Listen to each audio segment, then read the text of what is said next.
సమస్యల రహిత నియోజకవర్గంగా ఏలూరుని తీర్చిదిద్దేందుకు అహర్నిశలో పాటుపడుతున్నామని జిల్లా తెలుగుదేశం పార్టీ అధ్యక్షులు ఎమ్మెల్యే బడేటి చంటి స్పష్టం చేశారు. నియోజకవర్గ వ్యాప్తంగా తిష్టవేసిన అనేక జటిలమైన సమస్యలను సైతం మునిపెన్నడూ లేని విధంగా శాశ్వత పరిష్కార మార్గాలు చూపుతూ ప్రజల్లో భరోసా నింపుతున్నామని ఆయన వెల్లడించారు. ఏలూరు అసెంబ్లీ నియోజకవర్గంలో ప్రజా సమస్యల స్వీకార కార్యక్రమం నిరంతరాయంగా కొనసాగుతోంది. ఇదే క్రమంలో కూటమి ప్రభుత్వాధినేతల ఆలోచనల మేరకు ప్రతి శుక్రవారం ప్రజా దర్బార్ కార్యక్రమం కూడా ఎంతో స్ఫూర్తివంతంగా నిర్వహిస్తూ వస్తున్నారు. జిల్లా తెలుగుదేశం పార్టీ అధ్యక్షులు ఏలూరు ఎమ్మెల్యే బడేటి చంటి సమస్యలు స్వీకరించడం, వాటిని క్షేత్రస్థాయిలో పరిశీలించడం, ఆయా సమస్యలన్నిటికీ తగు పరిష్కార మార్గాలు చూపుతూ ప్రజల్లో ధైర్యాన్ని నింపడంతో మరింత మంది ఆయన్ని కలిసి వినతులు అందించేందుకు ప్రత్యేక ఆసక్తిని కనబరుస్తున్నారు. ఈ శుక్రవారం కూడా ఏలూరులోని ఎమ్మెల్యే క్యాంపు కార్యాలయంలో నిర్వహించిన ప్రజా దర్బార్ కార్యక్రమానికి ప్రజలు పోటెత్తారు. ఈ సందర్భంగా వారందరినీ నవ్వుతూ ఎంతో ఆప్యాయంగా పలకరించిన ఎమ్మెల్యే బడేటి చంటి వారి నుండి వినతులు, అర్జీలు స్వీకరించారు. వారి సమస్యలు క్షుణ్ణంగా తెలుసుకుని వాటి పరిష్కారానికి సత్వర చర్యలు చేపట్టాలని సంబంధిత అధికారులను ఆదేశించారు. అనంతరం ఎమ్మెల్యే బడేటి చంటి మీడియాతో మాట్లాడుతూ ప్రజాసేవ నిరంతరాయంగా కొనసాగాలనే ధ్యేయంతో కూటమి ప్రభుత్వం అనేక వినూత్న విధానాలను అవలంబిస్తూ వస్తుందన్నారు. దానిలో భాగంగానే ప్రతి శుక్రవారం ప్రజా ప్రతినిధులు స్వయంగా వినతులు స్వీకరించే కార్యక్రమాన్ని చేపట్టేలా స్ఫూర్తిని నింపారని చెప్పారు.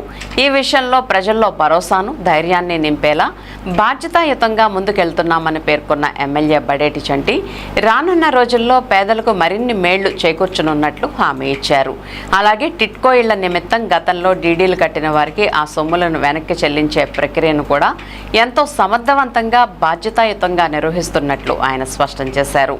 కార్యక్రమంలో ఏపీ మాలల్ finance corporation director Dasari Anjaneyulu, AMC chairman Mamillapalli Parthasarathi, ఇడా chairman Peddaboina Sivaprasad, deputy mayor Karri Srinivas, TDP నగర అధ్యక్షులు చోటే వెంకటరత్నం, కార్యదర్శి రెడ్డి నాగరాజు, నాయకులు లంకపల్లి మాణిక్యాలరావు తదితరులు పాల్గొన్నారు.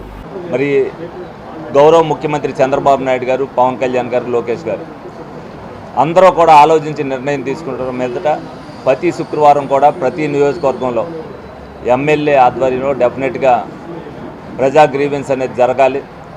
వాళ్ళకు అందుబాటులో ఉంటూ వాళ్ళకి ఏదైతే చిన్న చిన్న సమస్యలు వస్తాయో ఆ సమస్యల పరిష్కార దిశగా ప్రయాణం చేయాలనేది ఏదైతే చెప్పారో దానిలో భాగంగానే మరి ప్రతి శుక్రవారం కూడా రాష్ట్ర వ్యాప్తంగా ఈ ప్రజా దర్బార్ అనేది నిర్వహించడం జరుగుతుంది.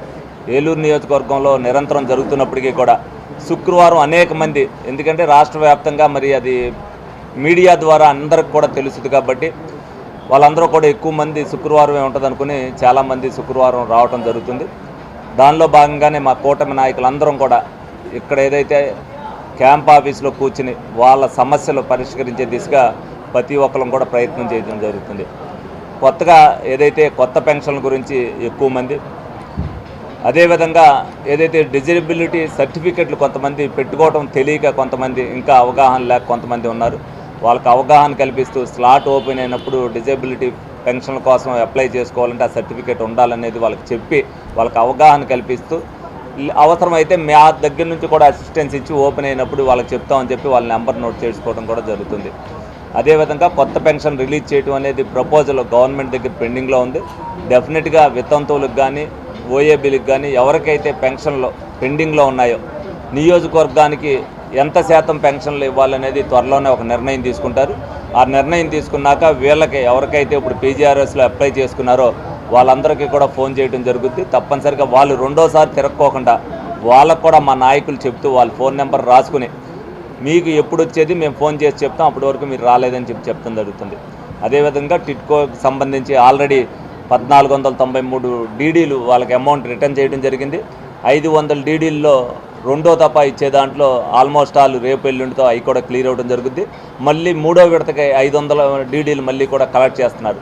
అంటే ఇది విడతల వారీగా కలెక్ట్ చేయడం అంటే కొంతమంది లేట్గా వెళ్ళారు కాబట్టి ఏదైతే ఫస్ట్ వచ్చినాయి ఫస్ట్ ప్రయారిటీ ప్రకారం వాళ్ళు అన్నీ కూడా ప్రిపేర్ చేశారు. వాళ్ళు అన్నీ కరెక్ట్గా ఉన్నాయన్నీ కూడా ఇమీడియట్గా వేసేయడం జరిగింది. 100% ఏదైతే 4400 ఇల్లు క్యాన్సిల్ అయినాయో వాళ్ళందరికీ కూడా ఈ నెలాఖరులోపు మొత్తం అందరికీ కూడా డీడీల అమౌంట్ ఇవ్వడం జరుగుద్ది. లోగడ కట్టిన 35,000కి సంబంధించిన డీడీలు కూడా ఇంకా 480 ఎన్నో పెండింగ్ ఉన్నాయి. వాటిలో ఏదైతే కొంతమంది గవర్నమెంట్ దగ్గర నుంచి పేమెంట్ కట్టారు ఆ డబ్బులు ఏ విధంగా ఇవ్వాలనేది గవర్నమెంట్కి లెటర్ పెడతాం జరిగింది. ఆ డబ్బులు కూడా వాళ్ళకి త్వరలోనే అందించడం జరుగుతుందని చెప్పి సందర్భంగా తెలియజేయడం జరుగుతుంది. మొట్టమొదటిసారిగా ప్రభుత్వం దగ్గరికి ఏదైతే ప్రజలు డబ్బు కట్టారో ఆ డబ్బులు మరి కూటమి ప్రభుత్వం అధికారంలోకి వచ్చిన తర్వాత ఎవరి డబ్బులు వాళ్ళకి ఇవ్వటం అనేది ఒక గొప్ప విషయంగా మేమందరం కూడా భావిస్తున్నాం. ప్రతి ఒక్కరు కూడా ఏదైతే నిబద్ధతతో పనిచేస్తూ ప్రజలకి ఇది అవసరం అనుకుంటే అవసరం చేయడానికి ప్రతి ఒక్కరు కూడా నాయకులందరూ కూడా ముందుంటున్నారు. డెఫినెట్గా 24 గంటలు ఎవరో ఒకరు అందుబాటులో ఏ విషయం వచ్చినా సరే ధైర్యంగా ఎమ్మెల్యే ఆఫీస్కి వెళ్ళి మనం చెప్పుకోగలం, మన పని చేయించుకోవాలని ప్రజలు కూడా ఇక్కడికి రావటాన్ని మీరు కూడా మీడియా సోదరులందరూ కూడా చూస్తున్నారు. తప్పనిసరిగా అయ్యే పని అయ్యేటట్టుగా మేము చేసి వాళ్ళకి చేస్తున్నందుకు మేము కూడా గర్వంగా ఫీల్ అవుతూ ఈ ప్రజా దర్బారీ నిరంతరం ఇదే విధంగా కొనసాగుద్దని చెప్పి మీ అందరికి కూడా తెలియజేయడం జరుగుతుంది.